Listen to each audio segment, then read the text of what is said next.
Hey, all right. That's a twofer. Two in a row. Welcome to the DB Media Podcast. I'm Brian, that's Dylan, and we have some movie news. We have a lot of good movies to be reviewing today. We were hit by a flood in our area, which is one of the reasons why we did not post last week. So we lost 2 dogs in a John boat. I had a cousin lose a meth lab. Okay. No, okay. But we do have some good movie news here. First off, James Gunn says we are getting 7 projects a year, and he has a 6-year plan. Yeah, 6-year plan. He's promised to give 2 live-action films a year, 1 animated film, 2 live-action series, and 2 animated series. What do you think about that? Sounds pretty good. I mean, if it's all connected to the same universe, yeah, it sounds great. That's what I'm saying. And one of them, or 2 of them's confirmed. One of them's a Green Lantern animated series, and one of them is a Starfire animated series talking about her origin story after she left her planet before she meets the Teen Titans. Okay, so is he gonna release that first or Teen Titans first? I think that first, but he has said that there's a Teen Titans movie in development now. It is heavily speculated that he is the one who's writing the movie, because he won't release who has written the movie, but he keeps saying he's working closely with the writer. I think he should do Teen Titans. Yeah, he does good team up movies. Yeah, he does good team up movies. So yeah, I mean I'm down for him doing Teen Titans. I think that'd be right up his alley. Yeah. But another little piece of news here we got. So there was a recent interview with Marlon Wayans that went viral, saying that he is planning on doing a White Chicks 2. After they get done with the Scary Movie 6 that they're in charge of, they plan on doing White Chicks 2. What do you think about that? Be pretty cool. I love the first White Chicks. Yeah, I watched an old black and white movie the other day, and I was thinking, oh, this is kind of like White Chicks. You saying about that? Yeah, I just kind of like White Chicks. It's called Some Like It Hot. It's got Marilyn Monroe in it. Yeah, I'm about to watch that movie. Yeah, because I was like, oh, it's kind of like White Chicks. They're dressing up like women. And as the movie went on, I was like, this is White Chicks. This is the first White Chicks. Yeah. But, and then I Googled it, and it said that they was inspired by this movie to make White Chicks. See, yeah, everything comes full circle. We also have here that Keanu Reeves has said that he is trying to come back as Constantine. They, under DC, they are trying to write a script for Constantine 2 and tie it in. I don't know if that'll work, because he wasn't a comic accurate Constantine. I know.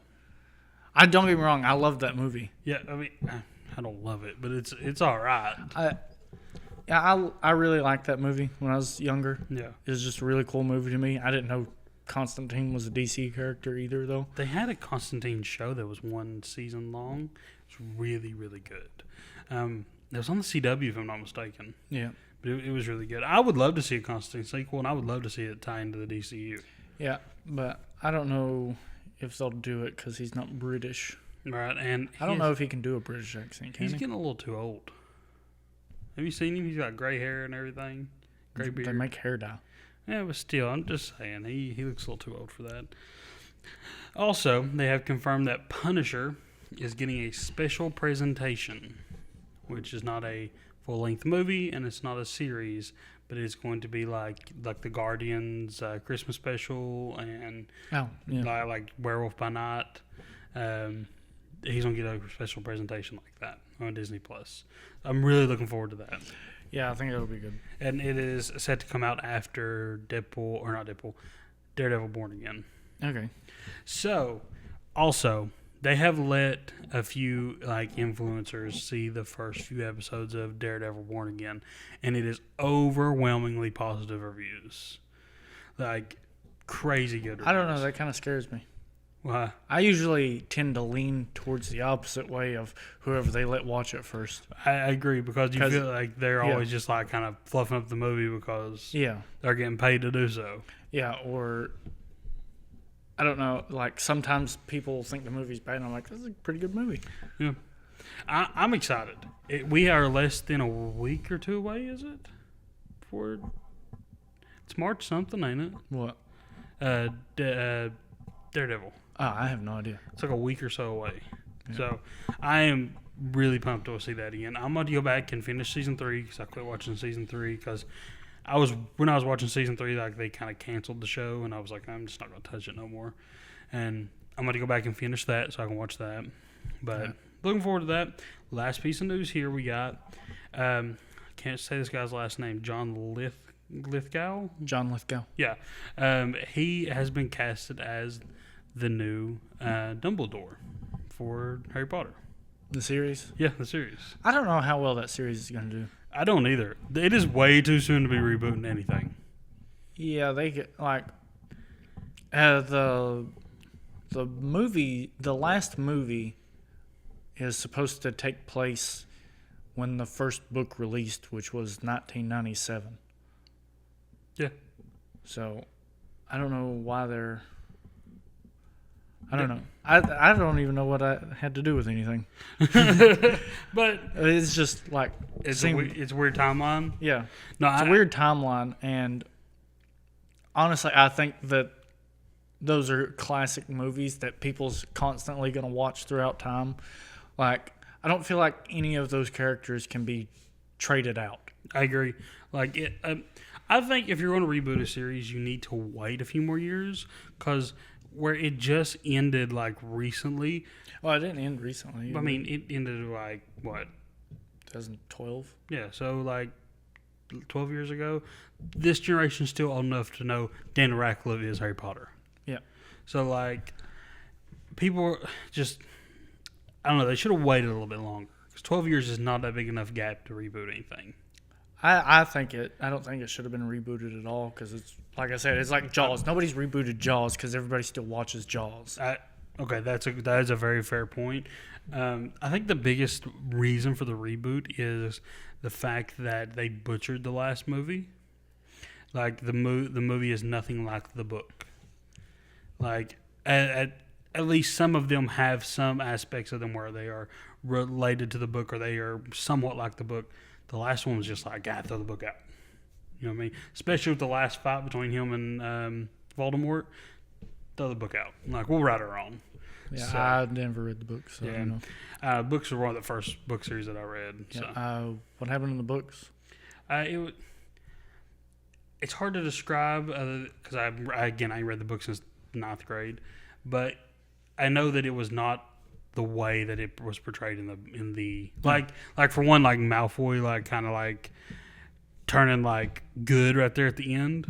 Yeah, I'm almost positive it didn't happen in the books. Yeah. Again, you can't really quote me because it's been almost 10 years since I read the books, if not over 10 years. Maybe. Yeah. So I'm gonna get those back and read them. Those are such good books, dude.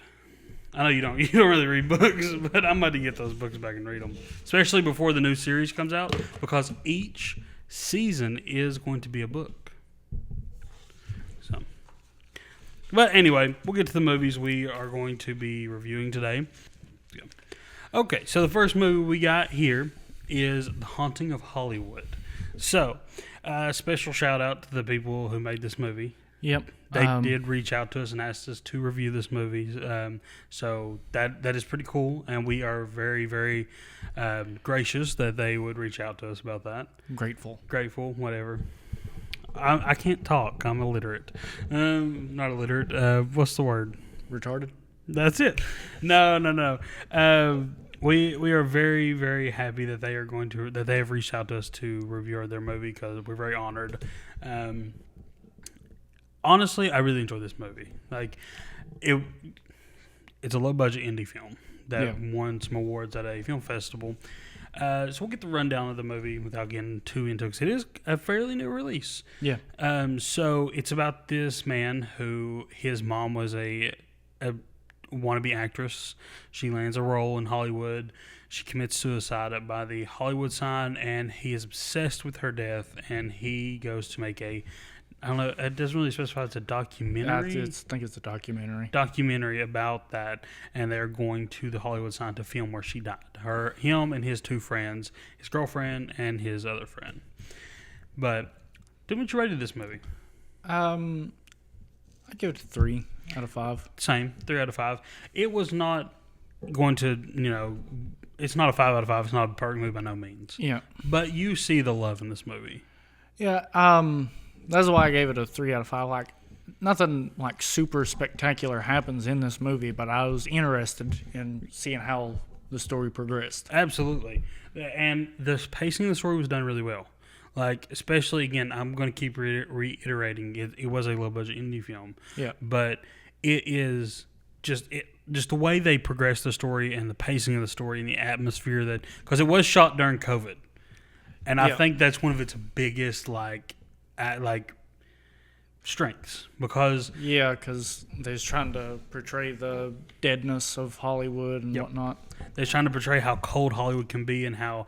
And by the end of in the middle of the movie, they are going through Hollywood and there's no one on the street, which is something you don't see. Yeah. But that's because it was during the lockdown. And that was really cool that they were able to do that because that really helped the film. The fact that it was inspired by a true story. So I watched a interview with the director, and she had said that it wasn't like it was inspired by a true event from a real actress who jumped off the Hollywood sign or jumped off one of the cliffs by the Hollywood sign, something like that. That's the only real true aspect to it. Okay. But that's still pretty cool. Like, they got a basic idea of what they want to do and tried to turn that into like a ghost story about grief and stuff. The creepy imagery in this movie, awesome. I think the scene where they go to the landlord, or not the landlord, but the hotel or the apartment, whatever they're renting, and they have that creepy red light and the guy with the creepy face, and whoever that actor is playing that landlord, he deserves an award alone for that performance. I thought he was really good. Yeah. Yeah, I thought it was pretty cool scene. And then it was kind of funnier to me when they showed up at the end, and he was just like a normal dude. Yeah, and he was like, "Oh, this is the first time I'm meeting you," and they're like, "No, I thought that was pretty funny. That was pretty funny, but it was supposed to be, like that was the ghost. Yeah, it was a ghost. Yeah, which I thought was really cool. It was a really cool reveal at the end. The guy, he had like was it a ghost, or was he just like possessed and just didn't remember it? I don't know. I think it's left up to interpretation. Yeah. I would honestly believe that because he didn't have that messed up eye in the end, did he? No. Yeah, I would think it was just like a ghost of some sort. Yeah, like the mom spirit kind of leading them, I think. But this movie is definitely a slow burn. Yeah. Because like you have to like actually sit down, get invested in the story to like it. Yeah. And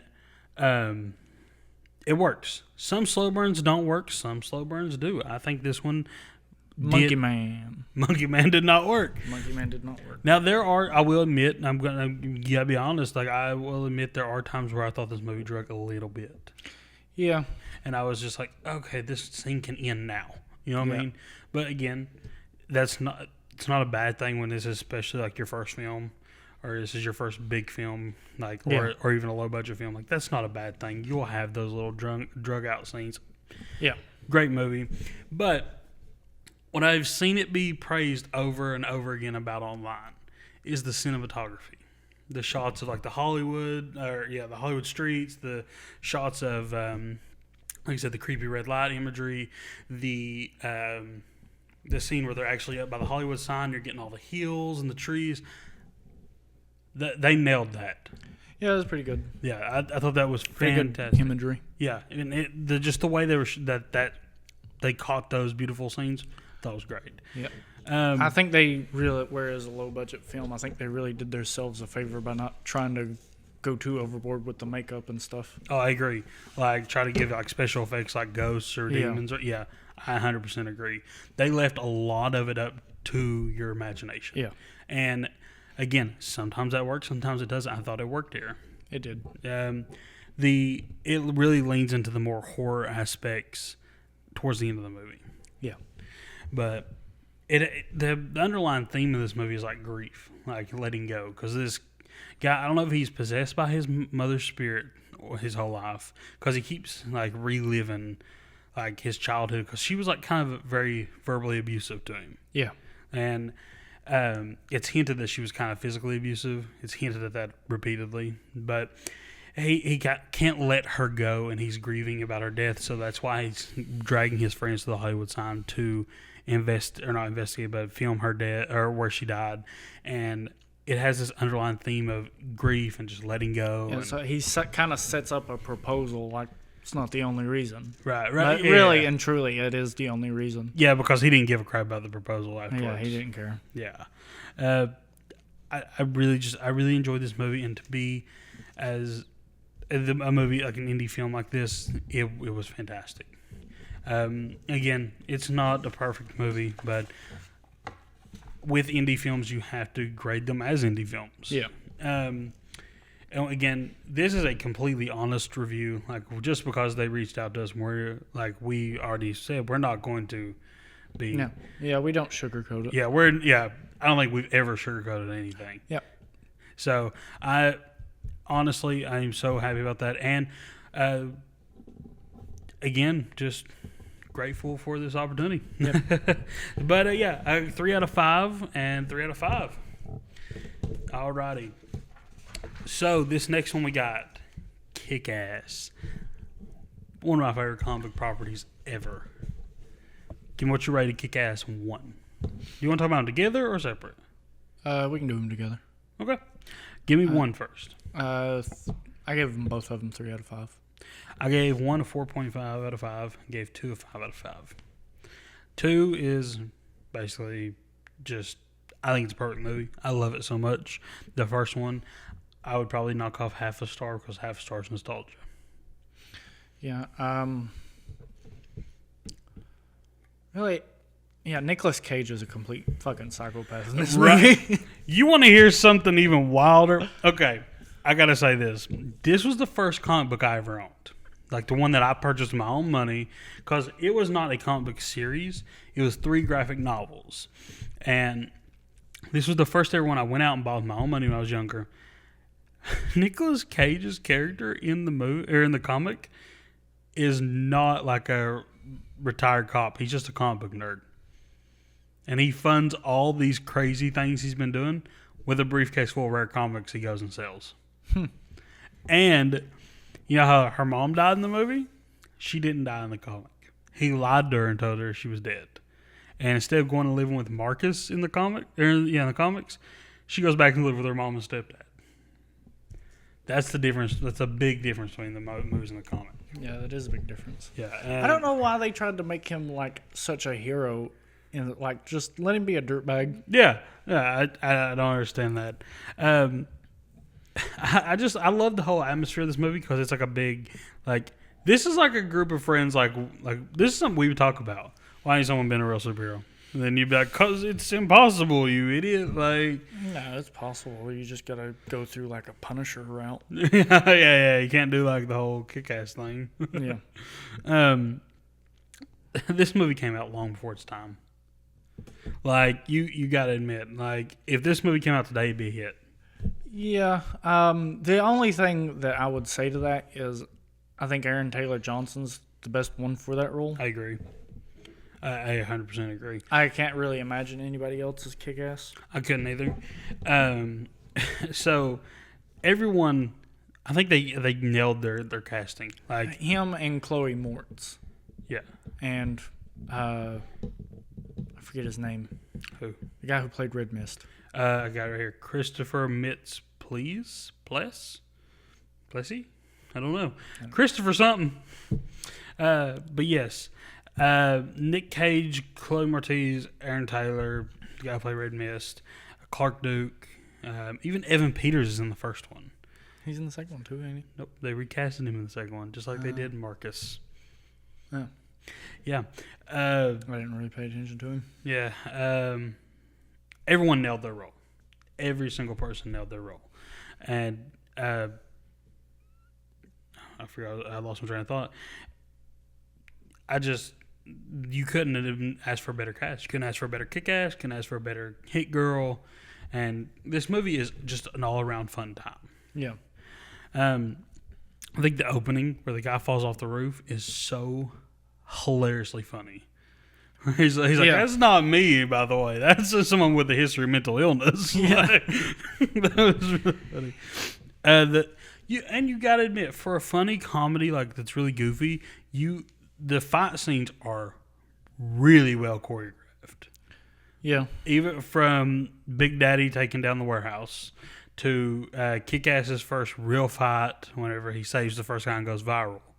Like, all those fights are crazy good choreographed. Even Hit Girl saving Kick-Ass and Big Daddy. Yeah. Like, fantastic scene.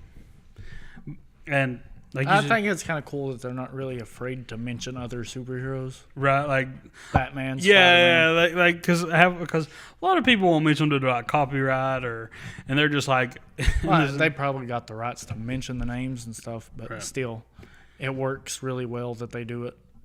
right, and they're just not afraid to do it. Yeah. The second one, she's like, Robin wishes he was me. Like I thought that was really funny, and it tells a really good story. Like, just about a guy who's obsessed with comic books and superheroes and wants to be a hero. I think it's great. Here's a really fun fact. Like, a really cool fact. The movie came out 2 years after the comic book. Do you know how insane that is? Yeah. Like, the comic book came out and they were like, put a movie out right now. Like, Marvel would take putting out a comic book and then making a story adaptation. It'd take a decade. Yeah. I thought that was really impressive. The comic book must have been really, really well received. Yeah, Marvel can't really get their shit together right now. Yeah, we shouldn't mention Marvel. We shouldn't compare them to Marvel. Did you know there's a Kick-Ass video game? No, I didn't. Yeah. PlayStation 2. Yeah, 2 or 3. Something. I own both of them on PC. But, no, PlayStation 2 had, like, literally every movie was a video game. Yeah, Scarface, 300, 300, Kung Fu Panda, Shrek. yeah. Like, all those movies, there's like The Matrix. There's like put out a video game. Yeah. Like, It seemed like a video game came out for every single movie Yeah, on PlayStation 2. I mean, what a time to be alive. But yeah, Pirates of the Caribbean. that's true. I forgot about that. Another huge detail that they changed in the movie from the comics, him and Katie don't get together in the comics. She rejects him repeatedly. Yeah. And the soundtrack to this is great. Between all the fights and the different fight scenes. And you hear like the little... Yeah, I love it. I love it all. I thought the suit at the end was for a Red Mist, the orange suit that didn't go nowhere. I thought that was really dumb. Yeah, that's why it didn't go nowhere. Yeah. Nobody liked it. Yeah, they didn't even do that in the comic, though. I don't understand why they were doing that in the movie. Movies have a history of changing shit. Yeah. Well, now Kick-Ass 2, you said you gave it a... What was it? 3. 3. 5 out of 5. I love the change into the motherfucker. I love him. Like, I love his, like, whole thing. Like, he's after Kick-Ass for killing his dad. He uses his mom's sex suit to make a superhero costume. That is hilarious. Like, it killed me when he was trying to rob the store to get his taste for villainy. and the old man was like, "You're gonna bust yourself in the face. You don't hold that gun, right?" You got to be a pretty big bitch though for that. I mean, think about it. He's probably never shot a gun in his life. Yeah. But Still, he's like an 18-year-old. You should know better. That's true. What do you think about Jim Carrey in this movie? Honestly, I didn't even know it was Jim Carrey until like a month after I'd watched it for the first time. I want to say, I blame Jim Carrey wholeheartedly for this movie flopping. The second one flopped, so there was not a third one. I blame him wholeheartedly because he slandered the movie all during marketing. Whenever they had him out there marketing, he's like, "I'm not doing no marketing because it's too violent." Yeah, And he doesn't like violent movies. Yeah, he did. He says way too violent for him, which he's entitled to his opinion. But I don't think while they were marketing the movie, he should have been out there being like, "Oh, this movie's too violent." Yeah. Oh, yeah. And I've read reports where he even donated the money he made from this movie to a battered women's shelter. Like, I don't get it. The movie's not that violent. I mean, it is violent, but it's not the most violent thing in the world. Like it's like a Punisher movie. It's less violent than a Punisher movie. Yeah. Like, I really don't get it. But again, I loved his Colonel Stars and Stripes. Yeah. And he was very comic book accurate with Colonel Stars and Stripes. The thing where he's like, you wants to cut off his dog's head.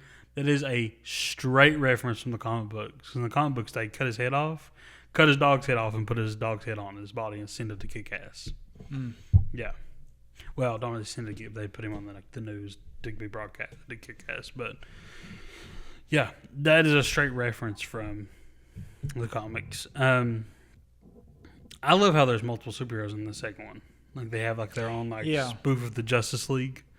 No, what do you think? Yeah, about they're that? bringing everybody in. Yeah, like a bunch of different people in. Mm-hmm. The only thing that one of the biggest things I like about it is Kick-Ass, Hit Girl, Dr. Gravity, and Colonel Stars and Stripes. Those four had the most accurate, like to their comic book counterpart, which was really cool. I really like the character of Dr. Gravity. What do you think about him? Yeah, he's all right. Yeah. Yeah. I thought he was funny at times. He is pretty funny. He didn't have really good chemistry with him though. So I didn't feel like he did. I thought he was kind of funny, but he didn't have good chemistry with Kick-Ass. Yeah, I think Scrubs had just ended when he Oh, yeah. he started this movie. He's like, well, I gotta get a paycheck. The funniest scene for him to me was when he's talking about everything his bat does, and Kick. I was like, "Whoa, it really does that?" He says, "No, it's just wrapped in tinfoil." He's like, "No, man, this is a baseball bat wrapped in tinfoil." That was hilarious. In the comic book, so you know how he goes to Night Bitch's house and tries to rape her? Oh, motherfucker. Yeah. Yeah. So in the comics, like him and Night Bitch, I don't think are a thing. They might be a thing. Get into a minute. But they don't go to her house. They go to Katie's house because they know Kick-Ass is obsessed with her. But she's like denied him his entire life, and they actually do go through with raping her. The comic books are a lot more violent and less comedic than the movies. They're still comedic, but they're way less comedic. Like they're like more on a serious tone. Yeah. And also another big difference is the end where there's that big fight in the warehouse. That actually took place in Times Square in New York in the comics. And it was like a whole big thing with like police coming in with like riot shields, and like they were trying to break up this supervillain fight, and the police were getting involved. It was like, that's a really cool scene from the comics. Like if you get a chance to read Kick-Ass 2, definitely read it. It's a fantastic read. I thought the funeral scene was one of my favorite scenes. Where they pop out of the caskets? Yes, that was pretty dope. The only thing that I can find that I don't really like about this movie, the lack of Hit Girl in it. Because like in the... Yeah, she's trying to live a normal life and stuff. Yeah, because out of all the difference they did from the comics to the movie, that's the one that bothered me. Because in the comics, they tell her that she needs to live a normal life, and she's like, no, I'm not doing that. Like, and she just tells her mom and stepdad's like, nah, I'm good. And it helps Kick-Ass anyway. Like, I think the movie suffered a lot from that. Comic inaccuracy. Yep. But all in all, these are comfort movies for me. Like I turn them on when I'm doing something, when I'm going to bed, when I'm just doing something around my house. These are the movies that are playing in the background because I love them so much. Yeah. But yeah, I just love them. Well, you like, and it sounds like you didn't hate them. No, like I enjoyed them. Like they're good movies, but I really kind of didn't know how you'd lean about those movies. Yeah, well, I had to rent them this time around, and they didn't really feel like worth renting to me. Should have hired me. I own them. Yeah, but then I would have had to go through the whole process of texting you. Yeah, okay. Doing all that. Shut up. Okay, so our next one we're going through. Before we get to, because we're going to Dragon Ball last. The one before Dragon Ball is Captain America. The big movie out in theaters right now. Yep. So, Tell me what you rated Captain America. 3.5 out of 5. I think I either gave it a 3 or 3.5. I can't remember off the top of my head. I don't have it written down. By no means is this a bad movie. No, not at all. It is, honestly, it's probably one of the best movies Marvel's put out in the past couple of years. Oh, absolutely. Yeah, for sure. 100%. It's not gonna stand up to like the older ones like Iron Man, Thor, the first Captain America. It's not gonna stand up to any of those, but it's still a good movie. It's not bad. It's still better than like what were the bad ones? The new Captain Marvel movie. Yeah. Oh yeah. It blows Captain Marvel out of the water. Like, yeah, I think this movie's biggest problem was they marketed Red Hulk too much. That's what I was about to say. Let me go ahead and say this. I've never seen a movie in my entire life that has screwed more than the trailer with the trailers. Yeah. This movie was so screwed with the trailers. Okay, I understand why they did the whole Red Hulk thing. They marketed the absolute hell out of Red Hulk. You're going to tell me that you done that because you're afraid people wouldn't show up to your movie? You're a Marvel movie. Regardless, you have a fan base. You've put out crap after crap after crap, and you have people still come back to the theater. Maybe not a lot of people would have came. I'm sorry, I'm gonna keep cutting, but maybe not a lot of people would have came. But after the first like mega fans came and the word of mouth like kept going around like, oh, Red Hulk's in this movie, then other people would have came. Yeah, they should have tried to keep Red Hulk as secret as possible, like they did with Toby and Andrew in Spider-Man: No Way Home. Absolutely. I promise you, once word got out that Red Hulk was in it, like they wouldn't have had like record-breaking weekend box office. They made their money. They made a profit. Oh off yeah, this movie. it's been a hit. Yeah, it's been a hit. Yeah. But for 2 weekends in a row, it's made crazy money. Yeah, but still, I still just see people crapping all over it on the internet. Yeah, but that's what I'm saying. Like its biggest problem is that that's mainly everybody's gripe is Red Hulk's only in it like at the end. Which would have been okay if they didn't market him. Yeah. Like, if it was a surprise. Yeah, if it was a surprise, oh my gosh, people would have been jumping out of their seats cheering in the theater that they saw Red Hulk for 5 minutes. Yeah. But the fact that we're doing spoilers, by the way. We should do a spoiler warning. Yeah, this is spoilers. I mean, it's been out for 2 or 3 weeks now. Yeah. Everybody knows. Yeah. Like, so, if they would have kept it under wraps, but people only saw the Hulk for like 5 minutes, they would have been jumping out of their seats cheering in the theater. But the fact that they marketed so heavily on Red Hulk and he was in the movie, literally 5 minutes, like if that's why everybody's mad. Yeah. No, because other than that, it was a good movie. Yeah. I mean, the fight scenes were great. They were all right. Yeah. I didn't really care too much for the leader's design myself. I thought they made him more grotesque than he needed to be. I think he should have just had a really big head. I agree. I wasn't angry about it. You know, it wasn't so inaccurate that it made me mad. Right. Okay, yeah. That's what I'm going to say. I'm on the fence about it. Like, it was way too grotesque. He should have just had a big head. But I kind of like it because it's kind of like a modern look of the leader. Yeah. But I'm a stickler for comic book accuracy. Yeah. So I'm on the fence. I like it, but I don't like it. But yeah, and he didn't have the pencil mustache. Yeah, but Tim Blake as the leader. Yeah, no, Tim Blake is a great actor. And he plays that role. All day I face the barren waste without the taste of water. Cool, clear water. 1,000 hits right there. Yeah. So, okay, but no, Harrison Ford's Red Hulk is okay. The way that this movie is structured like you don't know he's the Red Hulk. Yeah. Like there's hints all through the movie. Like him getting overly angry, him breaking the marble table when he slams down, him having to take his pills, saying he had them designed. Yeah. Again, that would have worked if we weren't just sitting there going, well, it's because he's the Red Hulk. Yeah. That's good. Yeah. Like, and the Red Hulk is such a big character. Yeah, he is.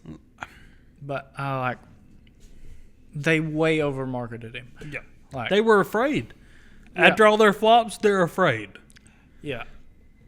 I think they're getting all those bad writers out of there though. Yeah. I think they're starting to realize like we can't keep doing this. We gotta start reading the comics again. Yeah. All the comic books y'all threw out in the parking lot, go bring them back in here. Let me read them once or twice.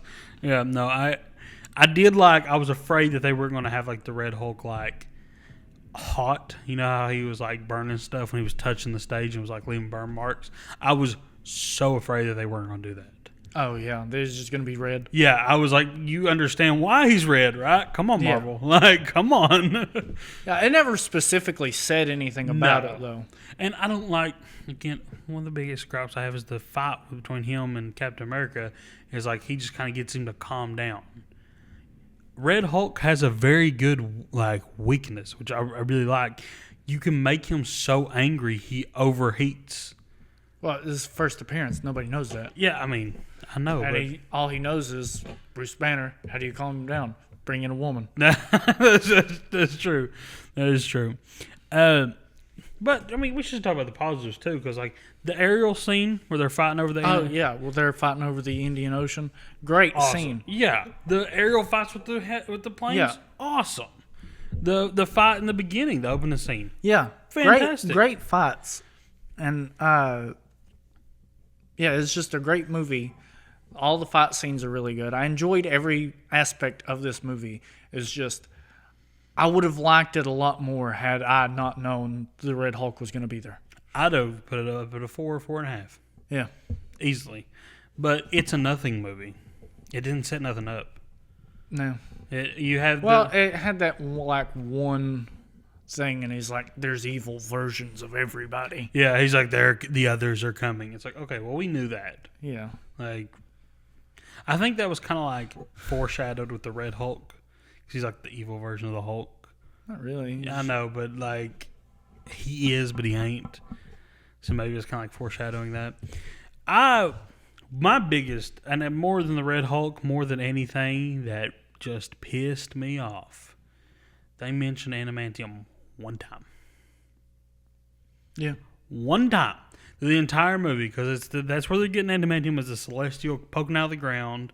And I love that they announced that they addressed this, because it's been years since the Eternals, and no one's addressed the big giant alien sticking out of the ground. Well, like, I don't know the exact timeline, but I don't think any of the other heroes had anything to do with the Indian Ocean. Yeah, but still. Yeah, it is annoying that it took them this long to mention it. Yeah, it took them this long to mention it. But I'd be all right to mention it if they talked more about it. Like, give us hints that the adamantium was being used in, like, a Weapon X program.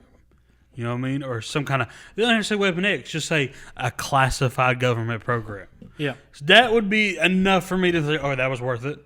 But they're just like, we have this new mineral, adamantium. Okay, so anyway, like... Talk more about this new mineral you got that's going to be Wolverine's, bad boys. You know what I mean? But, again, I'm not crapping on this movie. I had a fun time. And besides Deadpool and Wolverine, this movie has been the most with the popcorn buckets. Like, we were going to bring them today, but we did forget them. Yeah. We will try to either do just a popcorn bucket review video, or we just review those. Yeah. Or we will do... we'll just bring in a bunch of popcorn buckets. We could do that, or we'll just show them all our next podcast, whatever. If we do a popcorn review video, it'll be on our TikTok and stuff. But, yeah, I really enjoyed this movie. I thought it was great. I just wish it would have set something up. What'd you think about his sidekick? I can't remember his name. I can't remember. Joaquin Torres? Supposed to be New Falcon. Yeah. I thought he was funny. I thought he was funny too. He works. Yeah, he works. He definitely works. He's kind of he feels like a replacement Sam. So yeah. But all right, so now on to our finale. I know one that's you've been itching at the bits to talk about. Yeah. Dragon Ball. All right. So we watched the Dragon Ball Evolution movie, and we watched the entire series of Dragon Ball. This is your all-time favorite anything. Yeah, Dragon Ball. Yeah, so I'm going to ask you to rate it. I give Dragon Ball a 5 out of 5. Honestly, I would too. Like, I'm really, really enjoying this. And Dylan's kind of been like my guide on what to watch because there's so much Dragon Ball stuff out there. There's like so many animated movies I can't even count them. I Like, think there's like 13. yeah, something like that. 13 Z movies. And then, then you got multiple different series. And I'm about to start Dragon Ball Z. Well, but you got 3 series to watch after Dragon Ball Z. You don't have to watch GT if you don't want to, because it's not really canon. we're going to watch them all. Okay. It works for me. You'll have no complaints from him. But we are going to talk about first, before we talk about this series, we're going to talk about Evolution. And we're going to talk about how it compares to the series. Yep. So you tell me what you rated Evolution. Yep. 1 out of 5. I gave it a 4. For pennies a day, you can help little retarded fat boys like him. Hear me out. It was actually fun. No, it pissed me off too bad. No, I'm just kidding. I give it a 4. I gave it a 1.5. No, I'm just kidding. Yeah. No, I just wanted to see your response. No, it was awful. No, yeah, I agree. It was bad. No, don't get me wrong. I'm definitely a person that like you got to try and treat things as their own thing, but you can't do that with this movie. No, I agree 100% because it's trying to be an adaptation of a movie and of a show that has a huge fan base. Yeah, and it gives you no accuracies. None whatsoever. Like None. Zip zero. No, they could have just renamed everybody, and at the end, in the credits said "inspired by Dragon Ball." Yeah, I would have been fine with that. Yeah, Inspired by. Yeah, Not based on, not an adaptation. Right. But no, there's like, this is Dragon Ball now. Fuck you. You're like, no, they named my Dragon Ball. No. I didn't vote for this Dragon Ball. the first I wanted to say, the Piccolo design, so stupid. He is like, that's bad. Like, I know it's practical, but that's bad practical effects. Yeah. Bad. The story is so stupid. Yeah. Like, so dumb. He's not even a giant monkey. He's just a werewolf. Yeah. Yeah. And he's supposed to be like Piccolo's like helper or whatever. Yeah. Doesn't even have a tail. That's one of my big problems. and it has to happen during some kind of eclipse. Yeah. For you to talk to the dragon. No, for him to turn into the big monkey. Oh, see, that's stupid. It's anytime was it a full moon or just a moon? An eclipse. Oh, in the show? Yeah. It's a full moon. Okay, I don't know if it's full moon or a regular moon. Just anytime there's a full moon, he's got a tail, he turns into a giant monkey. Yeah, which is werewolf material, but that's not a werewolf. Yeah. He's a monkey. So, hold on. And what? My biggest fault with this movie. No Tianxian and no Krillin. Those are my 2 favorite characters in the entire first series. Yeah, and they're nowhere to be found. No. Master Roshi doesn't have a beard, and he's not bald. Don't get me started on Master Roshi. They go to his house and it's in the middle of a town. Yeah. It's just a little house in the middle of a city. It's like an island in the middle of a construction site. Yeah. You're like, what is this crap? Like, the capsules. Her vehicles, they're transformers. Yeah. No. Yeah. Don't get me. And how they did the Kamehameha. What about it? The way he had to, like, Yeah. And even the effects in the Kamehameha was so bad. Yeah. Don't get me started on how they treated my boy Yamcha neither. They made him a surfer bro. Yeah, he's always kind of been voiced like a surfer bro. Yeah, but like he has no martial arts skills whatsoever. But he does. He has actual martial arts skills. But they have him as like a moron. And he's kind of an idiot in the show, but he's not. Yeah, he's just a dumb guy with no powers in this movie. He's annoying. Yeah. I don't like how they made Bulma kind of like Black Widow. Yeah, they made her she's supposed to be some type of ninja badass. Yeah, it's like it really is like they watched the first episode of the show and was like, yeah, we don't need to see no more. Clicked it off. The little blue streak in her hair. Yeah, for the blue hair she has. Piccolo killed Goku's grandpa. Yeah. That was completely unnecessary. That was very stupid because the whole thing is Goku killed him. No power pole. No, No Nimbus. I know. The power pole bothered me. The Nimbus, I could take or leave. The power pole bothered me because he's always had the power pole. You know what I mean? Yeah. No power pole. It was such a bad movie. Yeah, and that first scene where he runs into Chi-Chi, that's supposed to be the tournament. Yeah. And that's the tournament. Yeah. And he's just like, yeah, I don't care about this tournament. So do you understand this? This dude trains for these tournaments. And you're just gonna be like, he's just a tournament. Yeah. And I get that they made Chi-Chi some kind of like martial artist or whatever, but she's not supposed to be like that when they first meet neither. You know what I mean? Yeah. And then his master, it's not even Master Muay Thai Ito. Yeah, it's what would they call him in the movie? I don't know what they called him in the movie, but his master is supposed to have died imprisoning Piccolo the first time. Yeah. Oh god, that movie just That movie just get you going, don't it? Oh my gosh. raises my blood pressure. I feel like what they did was they took Bulma and they made her a combination of her and Launch. Kinda, yeah. You know what I mean? Yeah. No Oolong. No Oolong. Oolong was one of my first favorite characters. Yep. No Poir. No nothing. It's poor. The little cat that follows Yamcha. Oh, yeah. Sorry, I'm terrible with names. I will ask you their name a million times. It feels so rushed. The movie's like an hour and a half, and it feels like... Because they tried to cram, 150 episodes of a show into 1 hour or 90-minute runtime. Like, you can't do that. No. If you're going to... It's hard. It'd be hard to give Dragon Ball Z justice. But I'm honestly firmly against live action adaptations. Yep. The only one that I've actually seen that does any kind of justice is the One Piece. I haven't seen it yet. Yeah, it's the only one that actually does some justice to, like, a lot of people love it. I'm not that big a fan of it.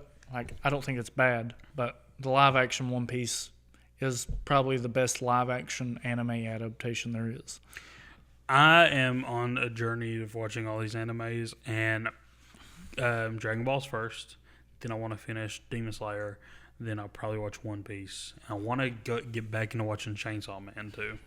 You should probably just watch Naruto before. And Naruto. I like One Piece better than Naruto, but Naruto's already done. Unless you want to go watch Boruto, which is about his son. No. Yeah. A lot of people don't care for that series. I don't know. It honestly, I'd say it again, just feels like the creators of this show just didn't like the movie, or creators of the movie didn't like the show. Yeah, no. The guy who played Piccolo, he felt so bad for making this movie and disappointing so many Dragon Ball fans that he created another name and voiced one of the villains in Dragon Ball Super. And he's actually a very good voice. And that was his apology. He's like, I got to make amends. Yeah. I got to make amends for what I'm doing there. I don't know. I didn't like it. No. It was terrible. And that's the only movie I've given you that you did not like. And Also, I didn't want you to like it.